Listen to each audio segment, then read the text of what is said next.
ciyaartay Cabdiwaduud Cabdiqani Axmed oo si rasmi ah ugu soo biiray kooxda ciidanka booliska Goodir ee magaalada Hargeysa ayaa ugu horeyn Malcab Sports u sheegay inuu aad ugu faraxsan yahay ku soo biiritaanka kooxdiisa cusub ee Goodir waxaana uu yiri Bismillahirrahmanirrahiim marka koowaad Ilaahay baa mahad iska leh inta ka bacdi waxaan aad ugu faraxsanahay maanta si rasmi ah uga mid noqday kooxda ciidanka booliska Hargeysa inta ka bacdi iyagana waxaan si sharaf leh ugu mahad celinayaa tiimkayga hadda aan ku soo biiray ciidanka booliska ha ugu horeeyo macalinka tiimka Jamaal sidoo kale ciyaartoy badan tiim kamid ay ugu qanciyaan tiim kamid noqdo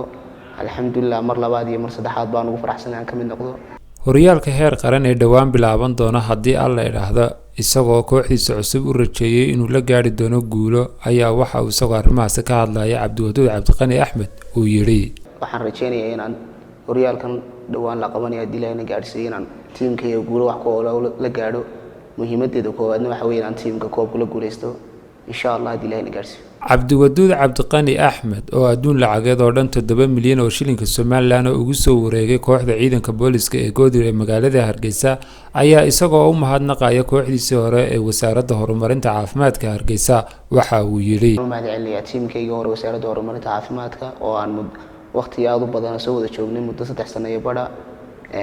si gaar ah iyo si guud baan ugu mahad celinayaa ha ugu horeeyo macalinka tiimka Cabdisalaam Meedhane sidoo kale waxaan halkan uga mahad celinayaa page-ka malcab.com